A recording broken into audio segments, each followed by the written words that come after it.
por mi cuenta cosas que desconozco. Leo los diarios y a partir de ahí, cuando surgen cuestiones que a mí me parecen que pueden ser delito, me pongo a profundizar un poco más en la información, pero en general son los medios de comunicación los que me nutren digamos, de los hechos que después denuncio. De la misma manera que hacían ellos, digamos, sí, prácticamente. Sí. El problema es que nosotros no denunciamos pavadas, en general nosotros denunciamos cosas que pueden ser un delito. Claramente. Lo que pasa es que del otro lado hay una cantidad de invenciones, es la búsqueda de delitos donde en muchos casos después no los hay. Y durante 10 años, hace 10 años que nos vienen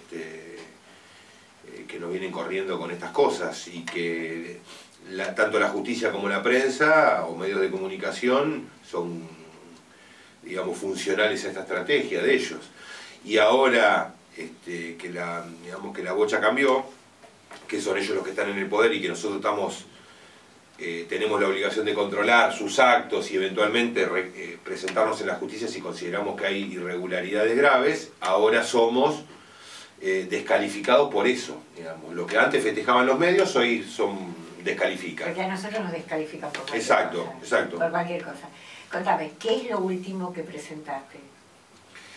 Lo último que presenté, es una denuncia que lamentablemente la archivaron de inmediato y que para mí era muy grave. Lo último que presenté no tuvo mucha repercusión, fue una denuncia contra el ministro de Justicia, Germán Garabano, y contra Laura Alonso, porque por indicación de Mauricio Macri estaban negociando con Odebrecht a espaldas de la justicia, en un ámbito estrictamente en el Poder Ejecutivo, sin que nadie controlara nada.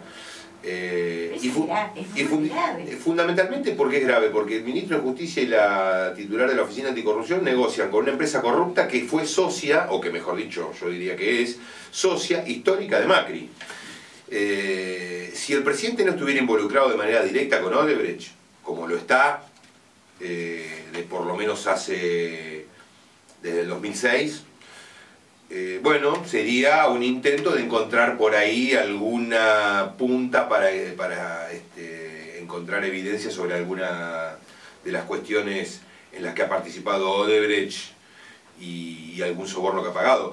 El problema es que Macri está involucrado hasta el cuello con Odebrecht desde 2006 y manda a negociar a su ministro de Justicia para que le dé información, para que delate algunos hechos o posibles hechos de corrupción en los que haya intervenido Odebrecht.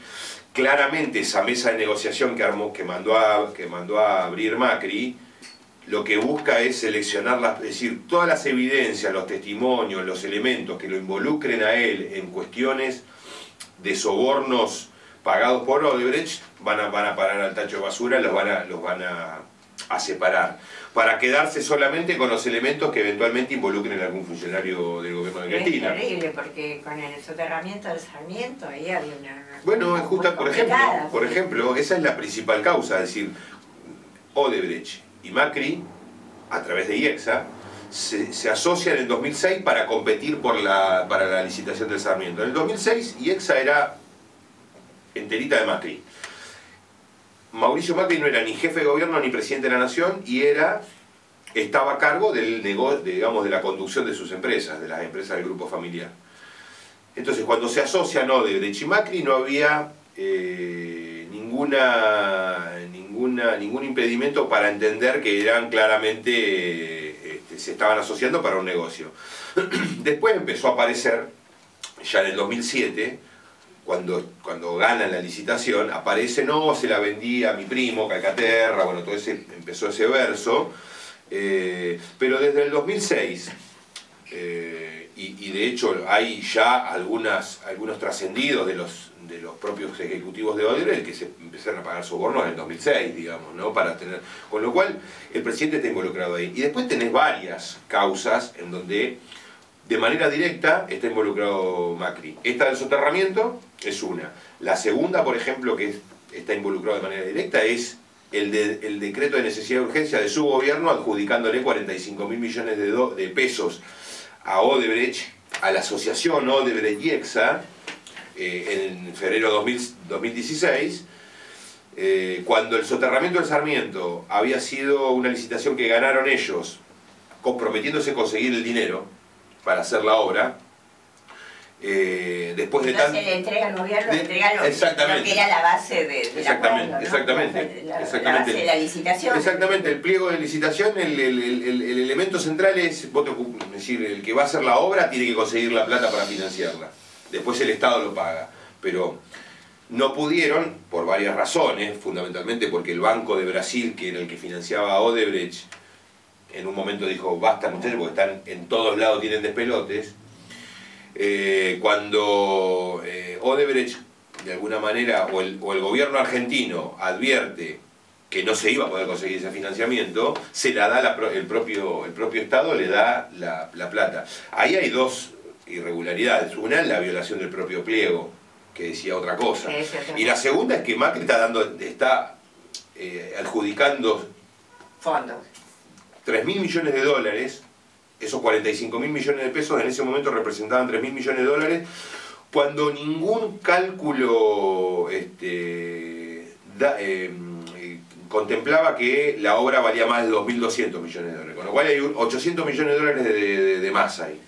Pero se la da a su propia empresa, digamos, ¿no? Porque IEXA recibe eso. Es terrible, es terrible, es terrible. Bueno, esa, el soterramiento, la propia del funcionario Arribas, digamos, el funcionario de inteligencia, que es el íntimo amigo de Macri. Que además, cada vez que hay alguien implicado digamos, del círculo de Macri, la investigación no sigue. No le hacen un allanamiento, claro. Ni siquiera le revisan la computadora. Bueno, pero la justicia federal tiene esos manejos. En el 2019, o el 11 de diciembre de 2019, cuando Macri hayan abandonado el poder, van a empezar, digamos, a caerle todo lo que hoy se está demorando. Son así. Los jueces son así, este juego de la política y la justicia lamentablemente es así. Pero se está, digamos, lo único que está haciendo Macri está postergando, claro, está difiriendo la tormenta. Pero hay causas muy graves que no tienen otra, por ejemplo, aviones, Avianca, Maquer, Correo Argentino, las de Odebrecht, no tiene salvación, no tiene escapatoria. Decime una cosa, ¿y qué va a pasar con esto que se denunció ayer del tema de Arsat, de Arsat? Bueno, es grave. Sí, muy grave. Porque Graciana mandó... Sí, lo vi. Lo que manda Graciana, que además es cierto que es muy grave. Tenía en la creación de todo ese proyecto había claramente que no se podía vender, que no se podía privatizar, había un montón...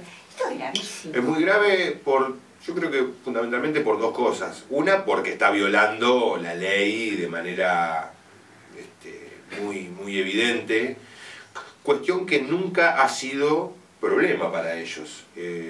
Para el macrismo, en esta etapa de gobierno o de llegada al gobierno por las vías del voto popular, o cuando la derecha ha gobernado Argentina sin el respaldo de los votos, siempre han hecho de la ley lo que quisieron. Y en este caso, claramente han iniciado una serie de negociaciones para vender la empresa, que es un orgullo de los argentinos, en violación a la ley. Yo te digo lo personal, para mí siempre fue, digámoslo, mi límite fue pagar a los buitres, mi límite fue negociar con Clarín y el tercero era, porque para mí como Argentina es uno de mis máximos orgullos que los científicos argentinos. Claro. Pero lo que pasa es que Macri en campaña dijo que eran esas heladeras que andaban por ahí. Sí. Bueno, justamente creo que la otra cuestión muy grave, que ya no tiene que ver si es ilegal, es la soberanía. Digamos, la soberanía no está en su lenguaje, que nunca usa la palabra patria, nunca usa la palabra soberanía. No, y además estas cosas no sé qué concepto tendrá de soberanía, porque si hay algo en el siglo XXI que justamente sea la definición o se aproxime más a la definición de un país libre, es tener nuestro propio desarrollo satelital tecnológico en general, ¿no? Tecnológico, tenía tecnología propia. Y lo está diciendo Cristina ahora permanentemente. Eso, en esos términos, exactamente, en esos términos se va a definir si un país es soberano o no, si nosotros manejamos. Pero así como, Nora, ¿te acordás? Menem desmanteló el misil Cóndor, digamos, el trabajo que era un misil, está bien, por ahí uno podía decir, bueno, era un misil y tenía, digamos, objetivos bélicos y demás, pero formaba parte de un plan nuclear argentino, que es lo mismo que hoy están desmantelando, es decir, no solamente el ARSAT están haciendo lo que conocimos anoche, y además de venir ya con una política de desmantelamiento de todo porque el ARSAT 1 y el ARSAT 2 también están de remate en materia de contenidos, a quién le vende, están abiertos a regalarlos a cualquiera. Sino también el programa nuclear argentino. Bueno, Atucha y lo que está pasando con los despedidos en Atucha es un claro ejemplo. Es decir, terrible, lo de Atucha es terrible. Hay una concepción tan indigna, tan inmunda de lo que es un país independiente, de lo que es la libertad, de lo que es la soberanía de un país, que lamentablemente no podemos todavía instalar ese tipo de temas como los grandes temas del país hoy. Claro, eso es que yo siempre digo que todo el periodo kirchnerista fue la gran batalla por la dignidad. Porque cuando uno habla de derechos humanos, de derechos de los trabajadores, derechos de Estado y de derecho y la soberanía, todo es un gran paquete de la dignidad, ¿no? Exacto. Y la dignidad es como, si vos no tenés soberanía, no es un país que sea contemplado en el mundo. La dignidad con que fuimos a los foros internacionales en los últimos años fue una cosa que no existe. Sí, y hoy venir de eso, porque la verdad que no se trata ya si somos peronistas, si somos antiperonistas. No tiene que ver con el sentido de patria que uno puede. La verdad, claro, mientras tengamos un partido de gobierno que no entienda estas cosas, y bueno, la verdad que no tiene mucho sentido discutir la política, los grandes temas de la política, porque es justamente lo contrario. Sí, yo estoy convencido que estos tipos hacen política, pero es lo contrario a una política... Hacen una política empresaria. Una práctica, claro, una práctica política de Estado, que digamos que alcance a toda la sociedad argentina y a todos los estamentos. Esta gente claramente tiene una concepción absolutamente entreguista de las cosas y paya, es decir, y la verdad que lamento que no sea, que no forme parte de las cuestiones centrales que hoy se discuten. Yo entiendo, y además estoy de acuerdo, digamos, que nuestra campaña o la campaña de Unidad Ciudadana tiene que apuntar realmente a cuestiones que son desesperantes, la del que no tiene laburo, el que no puede comer, el que no tiene... La ciudad más rica del país, que es más rica que cualquier estado, tiene cada día más gente viviendo en la situación de calle. Bueno, eso es un tema interesante que lamentablemente tampoco hemos podido o no hemos sabido instalar. El presupuesto de Bélgica tiene... y te doy un dato que el otro día lo tiró, creo que Artemio López. La Matanza tiene 2,5 millones de habitantes, sí, y tiene 6.000 millones de pesos de presupuesto, 6.000 millones de pesos de presupuesto anual. La Ciudad de Buenos Aires tiene 3 millones de habitantes, es decir, 500.000 personas más que La Matanza, y tiene 123.000 millones de pesos. 6.000 millones contra 123.000 millones casi en una paridad de cantidad de habitantes. ¿Cómo puede ser y cómo podemos sostener que el gobierno de Macri y ahora el de Rodríguez Larreta es un buen gobierno con semejante cantidad de plata en una ciudad en donde no te generaron un puesto de trabajo en los últimos 10 años, no te hicieron una casa, una vivienda social en los últimos 10 años, aumenta la mortalidad infantil en la ciudad de Buenos Aires con ese presupuesto. Y uno se tiene que tomar... No sanearon la parte que les tocaba de la ribera del río. Exactamente, exactamente. Vos ves del lado de Avellaneda, que es un vergel, y ves del lado de la ciudad de Buenos Aires. Nunca pusieron los fondos que había que poner, la provincia siempre se comprometió, los municipios más... Avellaneda comparado con la ciudad de Buenos Aires no tiene ni punto. Es lo mismo, es más o menos la comparación con La Matanza en términos digo de porque presupuesto. lo recorrí, no estoy hablando. No, es que yo también tuve he trabajado algunos temas, asesorando a algunos compañeros que trabajaban en su momento en Acumar. La provincia y los municipios ribereños del lado de la provincia haciendo un esfuerzo gigantesco para poner la plata con la que se buscaba Pero además Acumar dejó de pagarle a las cooperativas que tenían que cortar del lado de Avellaneda el césped. Bueno, pero yo después me tengo que fumar nosotros, nos tenemos que aguantar que nos vengan a cuestionar cómo fue nuestra gestión o cómo fueron los gobiernos peronistas en la provincia de Buenos Aires durante todos estos años, que seguramente hemos tenido un montón de errores, seguramente... por supuesto desde el 87 que el peronismo gobierna ininterrumpidamente la provincia, o gobernó hasta el 2015, y seguramente se han cometido un montón de errores y demás. Ahora, yo quiero que me explique alguien qué hubiese hecho Mauricio Macri o Rodríguez Larreta con el presupuesto que tiene La Matanza para la misma cantidad de personas que tienen. Es decir, hubiesen ido, a los 15 días lo hubiesen sacado a patadas en el traste del municipio.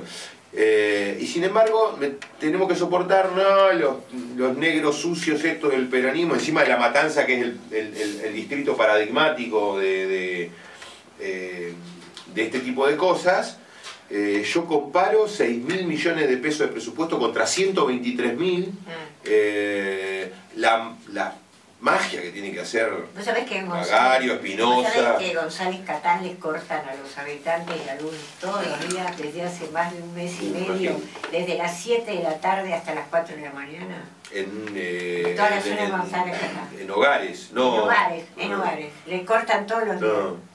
No, porque además es terrible, porque además les vienen unas facturas de luz catastróficas que te están costando la luz. Viste, gente que no tiene gas conectado, que además tiene que usar garrafas y que ya no saben qué hacer porque no hay manera de resolver el tema de la falta de luz. Y además con una crueldad se manejan, digamos, con un desprecio a las clases populares, a los trabajadores, esto esa... Es justificar la represión del otro día, como la justificaron todos. Yo te convencía que fue lanzamiento de campaña porque para el núcleo duro de los votantes de Cambiemos... Sí, el problema de ellos es que tienen que salir a buscar... como nosotros también, digamos, ¿no? Tenemos que salir a buscar un poquito más de Sí, pero el núcleo duro ellos siempre lo defienden, lo consideran que es porque no solo a los empresarios, sino también a la gente. No, que seguramente lo tienen, seguramente hay un montón de gente que le gusta ver... Que le encanta que a los muelen a palo los trabajadores. Seguro. Eso seguro y van a estar. Pero el problema es cómo nosotros salimos a interpelar a las clases populares, a la clase trabajadora, que muchos han votado al macrismo. Tenemos que salir a interpelarlo con inteligencia, porque ellos tienen un militante en cada casa, eso siempre lo dice un compañero mío. Es decir, nosotros nos tenemos que romper el alma para llegar a un barrio juntándonos con 50 militantes y caminar todo un barrio, y no alcanzamos a cubrir la mitad de ese barrio, un ratito, un par de veces por semana, y ellos tienen un militante en todas las casas que está prendido a la de 0 a 24, que es la televisión, en esos canales. Ese militante es muy difícil, muy difícil. Pero yo creo que ahora tenemos un auxilio doloroso, que toda esa gente... le está sufriendo, que tiene hambre, que no tiene trabajo, que no hay charlas, porque ni siquiera ya quedó digamos, la charla. No, yo eso lo conozco bien, Nora. Yo milito en un distrito como Malvinas Argentina, que es un distrito que es te diría prácticamente muy poca clase media, es un sector muy pequeño de la población que es clase media, y después tuvo una gran barriada, casi en su totalidad clase trabajadora. Por suerte no tenemos grandes asentamientos ni villas, pero es toda una gran barriada de gente laburante. Y nosotros jamás, hasta el 2015, en ese momento teníamos 6, 7 básicas, ahora tenemos una menos, pero jamás pusimos un vaso de leche en una de esas básicas para paliar alguna necesidad de los chicos de Malvinas o de los barrios donde trabajamos. Desde enero 2016, diciembre de 2015 para acá, es lo único que hacemos. Es lo único que hacemos, es decir, claro, laburando con copas de leche, y ahora intentando desde hace ya varios meses, cambiamos un poco el enfoque. En lugar de darle una copa de leche con algunas galletitas y como excusa para apoyo escolar y para darle una mano, lo que estamos ahora es tratando de darle un complemento en términos de proteína. Es decir, o sea, no es solamente la copa de leche, hay que darle un sándwich de jamón y queso, hay que darle una fruta, porque ya no reciben el nivel de proteína mínimo en sus casas. Y ya vienen los padres, digamos, no es que vienen los chicos a hacer los deberes y nosotros le damos una mano con los deberes y le damos un mate cocido con leche. Ya vienen los padres muchas veces. Y eso lo vemos, no, es un horror, es muy doloroso. Muy triste, y la verdad que por eso son tan importantes estas elecciones, ¿no? Por eso están... para poner un palo en la rueda de real. Sí, realmente, real, para frenar esto, porque eso me parece lo que tenemos que transmitir. Cristina va al Senado a hacer una voz que frene las iniciativas que estos tipos hoy tienen vía libre, pasan por el diputado y pasan por el senador. Además, escúchame, después de ver lo que pasó en Brasil, con estas nuevas leyes, el paquete de leyes sociales, Dios mío. No, el esclavismo a la vuelta de la esquina. Es la esclavitud, sí. Realmente es la esclavitud. No, es de terror. Y entonces, bueno, mira, yo te propongo que toda vez que vos necesites o necesiten en Malvinas Argentinas algo que podamos ayudar, cuente conmigo. Y cuente con esta radio, que estamos realmente para ayudar en todo lo que sea necesario, porque más allá de lo que uno piensa, las convicciones que tiene toda su vida, la gente está en emergencia, ¿no? Bueno. La gente, el periodismo, como se llama en este programa, que se llama Periodismo en Emergencia, está en emergencia. Pero sí, la gente está en emergencia y tenemos que hacer todo para que se den cuenta que la única manera que tenemos es de salir de esto. Si ojalá pudiéramos darnos el lujo de discutir solamente el periodismo y demás, pero hoy, la verdad, eso queda yo ver la cantidad, fui la otra vez a La Boca, la cantidad de familias que están en La Boca, viviendo en la calle, con los chiquitos, ¿viste? Te parte el corazón. No, la verdad que es... te parte el corazón. Y todos los bancos, todos los ingresos a los bancos, viste, a la noche hay gente con un colchón durmiendo. Es un espanto. No, fue un deterioro vertiginoso de la calidad de vida de los argentinos, y bueno, y lamentablemente la complicidad de la prensa es igual de criminal que la gestión. Pero bueno, ya nos ocuparemos de eso. Primero lo que importa es la gente. Lo que importa es la gente. Exacto. Por eso te digo esto. Rodolfo, quiero que cuentes con esto, con nosotros, que cuentes conmigo en lo personal, y vamos a hacer todo lo posible porque la gente esté un poco mejor. Y lo mismo también para vos, y lo que necesites de nosotros en la cámara o de mí, a disposición. Muchas gracias por el espacio. Y prometo que cada tanto tenga novedades, las judiciales, que yo los tengo al tanto, así los difunden. Pero tenemos que estar todos unidos, porque es un momento muy difícil para el país, para todo, para nuestra dignidad y nuestra soberanía, y sobre todo para toda nuestra gente. Bueno, el diputado nacional Rodolfo Taylor estuvo con nosotros, hace mucho que lo queríamos tener acá, y te deseo toda la fuerza que hay que tener en este momento para poder sobrevivir a lo que nos está pasando. Bueno, Lola, muchas gracias por invitarme. Sí, la fuerza la tengo, así que Sí, lo sé. eso va a ser lo último que nos saquen. Pero bueno. Y la alegría tampoco, que no nos saquen la alegría. Exactamente, Vamos a ver, exactamente. Siempre nos caracterizó eso. Y vamos a seguir adelante con eso, con nuestra forma de militar, con nuestra forma de andar por la calle, por la forma de movilizarnos, que es única, fue única y va a ser historia. Exacto, también. exacto. Sin violencia, con los chicos, el perro, la bicicleta y el mate, como digo yo siempre. Bueno, en un ratito seguimos, gracias Rodolfo, y en un momentito seguimos con Periodismo en Emergencia.